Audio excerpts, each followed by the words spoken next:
میرے بھائیو، ایک اپنی عبادت ٹھیک کرو، نماز، روزہ، حج، زکوٰۃ، ایک اپنے اخلاق ٹھیک کرو۔ اگر تم مسلمانوں والے اخلاق اپنا کے اس ملک میں رہو تو اسلام کی ہوائیں چل جائیں، لوگوں کے لیے خیر بنو۔ ایک صحابی نے کہا یا رسول اللہ میں چاہتا ہوں سب سے بہترین میں ہوں، تو آپ نے کیا کہا؟ تہجد پڑھ، روزے رکھ، نفل پڑھ، صدقے کر، خیرات کر، حج کر، عمرے کر۔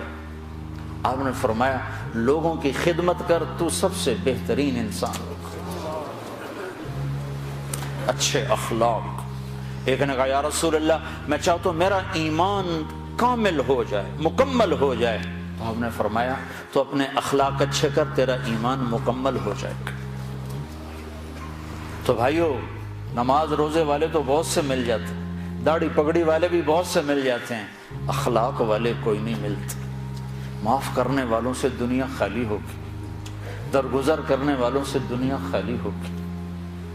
بیوی کو غصہ چڑھ جائے تو خامند پہ چڑھائی ہے، خامند کو غصہ چڑھ جائے تو بیوی پہ چڑھائی ہے، اولاد کو غصہ چڑھ جائے تو ماں باپ کی گستاخی ہے، ماں باپ کو غصہ چڑھ جائے تو اولاد کی ٹھکائی ہے، پٹائی ہے۔ یہ نہیں دیکھتے کہ یہ تربیت کا تقاضا ہے یا نہیں ہے۔ بھائی بھائی سے تمہارا کیا رونا رو۔ میرے سامنے ہمارے علاقے میں یہ دو بھائی دیواریں ساتھ ہیں، ایک مر گیا، دوسرے کا مجھے پتہ چلا اس کے جنازے میں نہیں جا رہا۔ میں نے اس کے بیٹے کو بلایا، میں نے کہا مرنے کے بعد تو سارے جھگڑے ختم ہو جاتے ہیں، چلے جاؤ۔ کہ نہیں جی ساڑی بنی نہیں ساری زندگی ہون کی بنانا۔ اور میں نے کہا اب تو وہ ختم ہو گیا ہے، جن باتوں پر تم لڑتے تھے وہ باتیں ختم ہو گئیں، اپنی ماں کا دودھ ہی یاد کر لو۔ یقین میرا صرف پڑوسی تھا، میں نے اس کے پاؤں پکڑے، ہاتھ جوڑے، نہیں گیا جنازہ۔ ایسوں سے جہان بھرا پڑا۔ ہمارے اخلاق کیا ہیں؟ جو سلام کرے اسے سلام کرو، جو نہ کرے نہ کرو، یہ ہمارے اخلاق ہیں۔ جو مسکرائے اس کے سامنے مسکراؤ، جو آنکھیں دکھائے اس کو وٹا دکھاؤ، یہ ہمارے اخلاق ہیں۔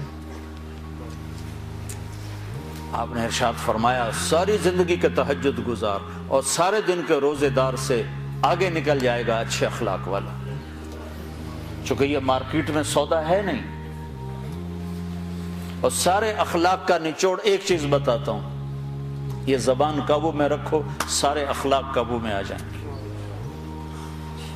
مظفر آباد کشمیر میں ہماری جماعت تھی تو وکلاء کا وفد آیا ملنے، میں نے آدھا پونا گھنٹہ بات کی تو پھر ایک وکیل صاحب کہنے لگے جی ایک نصیحت کر دیں، آپ کی بہت ساری نصیحتیں سنی ہیں، ایک نصیحت کر دیں۔ تو میں نے اب مجھے دیکھو، میں نے کہا یہ زبان قابو میں، کہا نا نا نا کوئی اور بتائیں، کوئی اور بتائیں، کوئی اور بتائیں۔ اگر آپ اپنی زبان پہ قابو پا لو، غصے کے وقت بھی، خوشی کے وقت بھی، اس میں سے تول لفظ نکالو تو آپ سے بڑا مقام والا کوئی نہیں ہوگا۔ تہجد نماز روزوں سے کوئی آپ کو نہیں پکڑ سکتا، حج عمروں سے آپ نہیں پکڑے جاؤ گے۔ سعید انور اور محمد یوسف جب مسلمان ہوا تو یہ دونوں میرے پاس آئے تو کہنے لگے سارا زور لگ گیا کرکٹ پر، تو کوئی جنت کا شارٹ کٹ بتاؤ۔ زور ادھر لگ گیا تو میں نے کہا اپنے اخلاق ٹھیک کر لو۔ اس پر تھوڑی سی بات کی، کہا نہیں نہیں نہیں یہ تو بہت مشکل کام ہے، تو بہت مشکل کام۔ میں نے شارٹ کٹ تو پھر یہی ہے، آپ کو جس روڈ پہ رش ہوتا ہے تو آپ گاڑی موڑ لیتے ہو کہ نہیں موڑ لیتے؟